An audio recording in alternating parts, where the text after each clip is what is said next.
এইটো মই বজাৰৰ পৰা কিনি আনিছো গৈ পেলাই মাৰ পৰা পইচা লৈ পেলাই এতিয়া মোৰ পৰা তাক কাঢ়ি ল'ব বিচাৰিছে। মই বোলো দিৱালী দিনাখন জ্বলাম, এতিয়াতে জ্বলাব লাগে মানে। মোৰ টেবুলত থকা পইচা তই চুৰ কৰি পেলাই এইবোৰ কিনিছ হা? এতিয়া মই কি তোক দিৱালীলৈ ফুটাবলৈ থম বুলি ভাবিছ নি? এতিয়াই জ্বলাম মই, মোৰ জ্বলাব মন গৈছে, মই এতিয়াই জ্বলাম। চা কিন্তু তোক মই লাষ্ট ৱাৰ্নিং দিছো, তই ভালে ভালে দি দে, নহ'লে চা কিন্তু মই কি কৰিছো। নিদু যা, যি কৰিব লাগে কৰগে যা, তই দম মাৰি নাথাকিবি। ঠিক আছে ৰ, এতিয়া তোক মজা দেখাইছো ৰ। ভিতৰত গৈ পেকে কান্দিব, মজানো কি দেখাব, একেবাৰে কথা ক'বলৈ আহিছে। এইটো কিন্তু ফুটাই মজা লাগিব দেই। এতিয়াই জ্বলাও নে পিছত জ্বলাম বাৰু? সন্ধিয়া জ্বলাম আকৌ, তেতিয়াই ধুনীয়া লাগিব।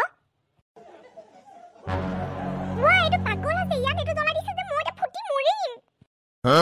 এইটো দেখাব নে মই ইয়াত আছো? এইটো চকুৰিটো জ্বলাই দিছ যে মোক দিছিল নহয় তই, পা মছলা এতিয়া। মা এইটো মূৰতে ফুটিলে দেখোন। মোক নিদিছিলে ন, পালে মজা টিকাতে ফুটিলে। ৰ না, মই চব মাক গৈ কৈ আছো ৰ, তই কি কৰি আছ? কৈ দেগে যা, মই এনেও ভয় নাখাওঁ, যা কৈ দেগে যা।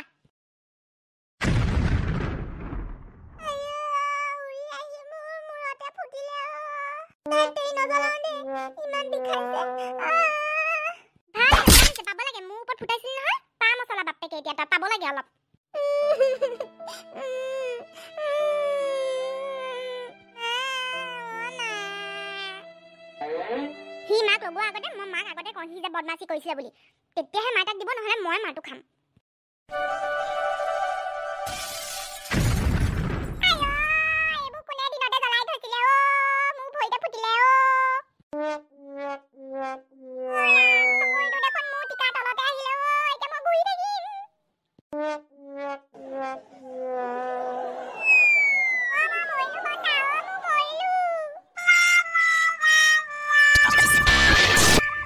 মই বোলো দিৱালী আগতে ঘৰটো অকলে অকলে চাফা কৰোঁ, লাগি অকণমান দিওঁ মাৰক, দুইটাৰে সেইবোৰ খবৰ নাই। তহঁত দুইটাৰ বদমাচিৰ কাৰণে আজি শইকীয়াৰ ল'ৰাটোহে গছৰ ওপৰত পৰি আছিলেগে। কি? সি আকৌ ক'ৰ পৰা আহিলে? মই আৰু বাহে কাজিয়া কৰি আছিলো। ৰাস্তাটো তহঁতৰ নেকি? ঘৰৰ আগত আছে বুলি তহঁতৰ ৰাস্তা হ'ল সেইটো? মানুহ অহা যোৱা নকৰিব নেকি? সি গৈছিলে ক'ৰবালে আকৌ, তহঁতি তাত ফটকা ফুটাই থৈছিলি, কোনোবা তাত ফটকা ফুটা নাছিলে, গৈ ফুটিলে তাৰ মূৰতে। ভালে হ'ল, সেইদিনাখন সি মোক চাইকেলত পৰিছিলো, সি পিছফালৰ পৰা ঠেলা মাৰি দিছিলে, মই উজুতি খাই পৰিছিলো। ভাল পালো।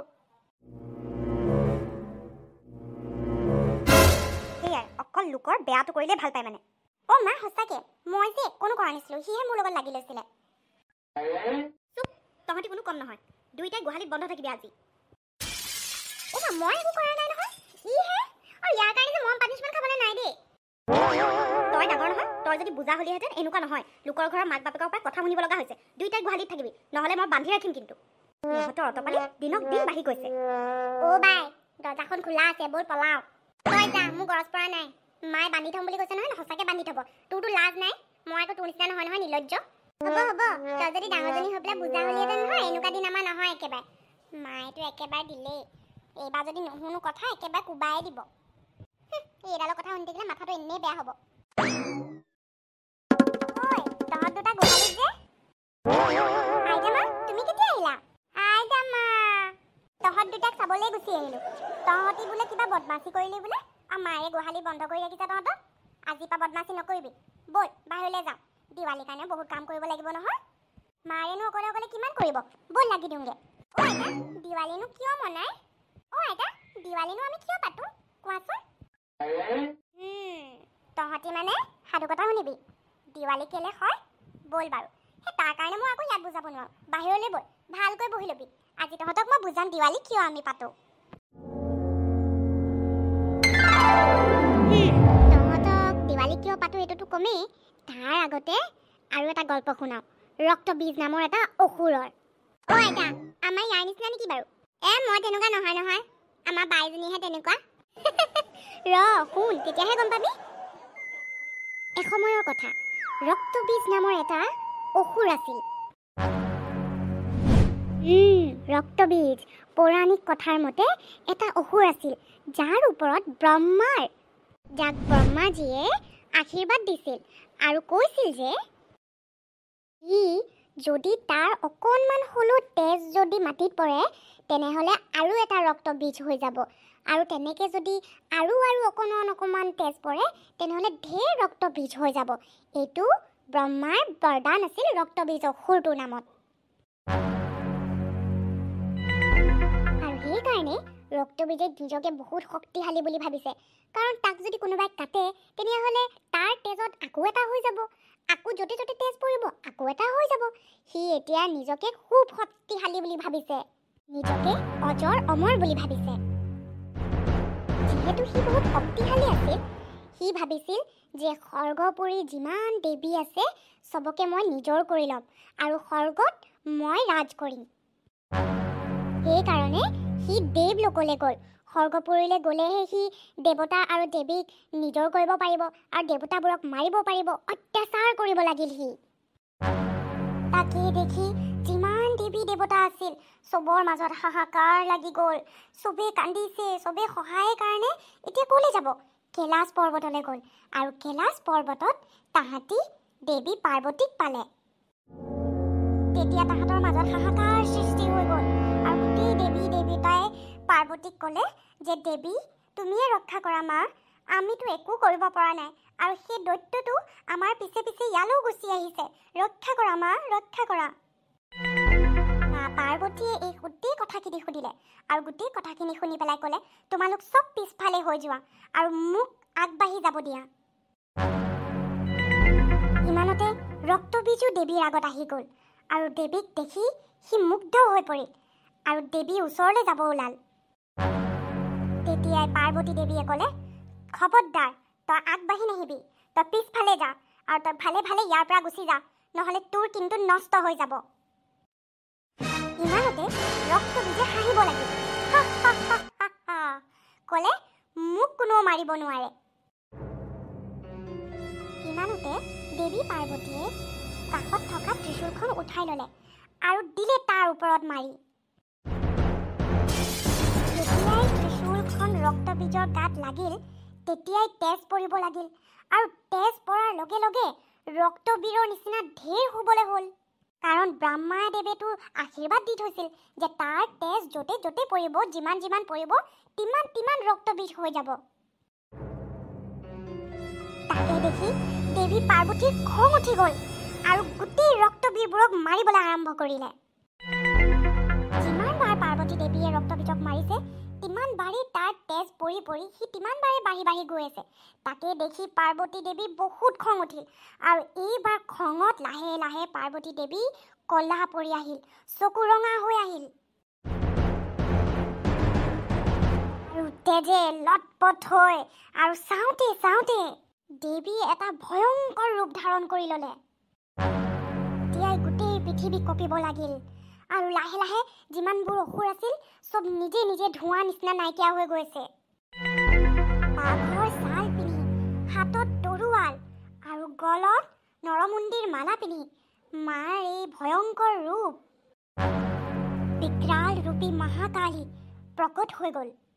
দেৱী মাৰ এই ৰূপ দেখি চবেই ভয় খাই গ'ল আৰু ৰক্তবীজ সিটো ভয়ত দৌৰ মাৰিব লাগিল আৰু মায়ে তাৰ পিছত দৌৰিব লাগিল।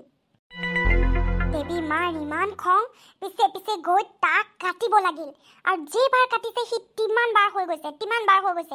এই দেখি দেৱীয়ে আৰু খঙত উত্তপ্ত হ'ল, খুব খং উঠিল দেৱীৰ এবাৰ। দেৱীয়ে তাক উধাই মুধাই কাটিছে, যিমান বাৰ হৈছে তিমান বাৰ কাটিছে আৰু এই দেখি দেৱী আৰু খং উঠিল যে ই দেখোন বাঢ়ি গৈ আছে। এইবাৰ দেৱীয়ে ভাবিলে তাৰ তেজে পৰিব নিদিওঁ মই, কাৰণ তাৰ তেজ পৰিলেহে সি বাৰে প্ৰতি বাঢ়ি গৈ থাকিব। এইবাৰ তাৰ তেজকে পৰিব নিদিওঁ বুলি কৈ দেৱীয়ে ৰক্তবীজৰ মূৰত ধৰিলে এখন হাতেৰে আৰু এখন হাতেৰে তাৰ ডিঙি কাটিলে আৰু ডিঙিটো কাটি তেজ পৰিব নিদিয়াকৈ এটা বাতিত থৈ দিলে। তেনেকে যিমানবোৰ ৰক্তবীজৰ অসুৰ আছিল চবকে ডিঙি কাটি মায়ে তেজ মাটিত পৰিব নিদিলে আৰু তাতে তেনেকে ৰাখি মায়ে ৰক্ষা কৰিলে আৰু বাকী থকা শৰীৰকণক নিজে গিলি পেলালে। এনেকেই দেৱী মায়ে আমাক ৰক্ষা কৰিলে ৰক্তবীজ নামৰ অসুৰটোৰ পৰা। কিন্তু মাৰ যে ইমান খং, এই খং দেখোন কমাই নাই। গোটেই দেৱলোকৰ দেৱতাসকলে দেখি পেলাই ভয় খাব লাগিল আৰু মাৰ খঙত গোটেই পৃথিৱীখন কঁপিব লাগিল। তাহাঁতিও মাৰ এই ৰূপ দেখি ভয় খালে আৰু ভাবিছে মা যদি শান্ত নহয় তেনেহ'লে দেখোন পৃথিৱী দেখোন নষ্ট হৈ যাব। এই বুলি ভাবি পেলাই মাকনো কোনে শান্ত কৰিব পাৰিব বুলি কৈলাশ পৰ্বতত গ'ল শিৱৰ ওচৰত। শিৱ ভগৱানে বহুত চিন্তা চৰ্চা কৰি পেলাই মা কালীৰ আগত শুই দিলে। আৰু তেনে অৱস্থাত মা কালীৰ ইমান খং উঠি আহিছিল, মা কালীয়ে একো দেখা নাছিল আৰু আগুৱাই গৈ আছিল। আৰু মা কালীয়ে গম নোপোৱাকৈ মা কালীৰ ভৰি শিৱ ভগৱানৰ ওপৰত পৰিল। তেনে অৱস্থাত মা কালীৰ জিভা ওলাই পৰিল। আৰু মা কালীয়ে যেতিয়া দেখিলে যে তেওঁ নিজৰ স্বামীৰ ওপৰতে ভৰি ৰাখিলে, তেতিয়া তেখেতৰ জিভাখন ওলাই আহিল আৰু নিজে নিজে মা কালী শান্ত হৈ পৰিল। আৰু এনেকৈ দেৱী মা শান্ত হ'ল আৰু আমাক ৰক্তবীজ নামৰ অসুৰটোৰ পৰা বচালে। এটা কি মজা কাহানী, মজা লাগি গ'ল। এইবোৰ সাধু কথা, কিন্তু সঁচা কথা, ভগৱানৰ কথা, বুজিছ? আৰু হ'ল আৰু পিছে আজিলে বহুত হ'ল, পিছত শুনাম দে বাকী কথা। আইতা, তুমি দেখোন কৈছিলা দিৱালী কিয় মনাও আমি, তুমি ক'বা যে? আইতা প্লিজ কোৱা না, মোৰ বহুত ভাল লাগিছে, বহুত শুনি থাকিব মন গৈছে, কোৱা না আমি দিৱালী কিয় মনাও? আজিলে হ'ল আৰু দে। কাইলৈ কম, এইখিনিতে কম, বুজিছনে? দিৱালী আমি কেলে মনাও আজি শুনিলি নহয়, কাইলৈকে কম। এতিয়া তহঁতি উৎপাত নকৰিবি, বল ভিতৰলৈ বল একেবাৰে, কাইলৈ আকৌ শুনিবলৈ লাগিব নহয়। আইতা ক'বা কিন্তু দেই, বহুত ভাল লাগিছে, আমি আৰু উৎপাত নকৰোঁ, এইবোৰ কাহিনীয়ে শুনিম। নমস্কাৰ, কেনে আছে? ভালে আছেনে? সকলোৱে হাঁহি ফুৰ্তিত আছে? সকলোৱে হাঁহি ফুৰ্তিত থাকিব দেই, সকলোৱে হাঁহি ফুৰ্তিত থাকিলে মানে মোৰ বৰ ভাল লাগে, জানেনে? বাবলি কাৰ্টুনবোৰ চাইছে নাই? কেনে লাগিছে? ভাল লাগিছে যদি লাইক, শ্বেয়াৰ আৰু কমেণ্ট কৰি জনাব। আজি আমাৰ কাহিনীটো কেনে লাগিল আমাক নিশ্চয়কৈ জনাব। আৰু যদি দিৱালী কিয় মনাও আমি চাব বিচাৰিছে, তেনেহ'লে কাইলৈ চাব, নিশ্চয় ভিডিঅ'টো আহি আছে। আৰু আমাৰ চেনেলটো চাবলৈ বাবলি কাৰ্টুন চেনেলটো ছাবস্ক্ৰাইব কৰি ল'ব। বাই বাই, চাই থাকিব বাবলি কাৰ্টুন চেনেলটো।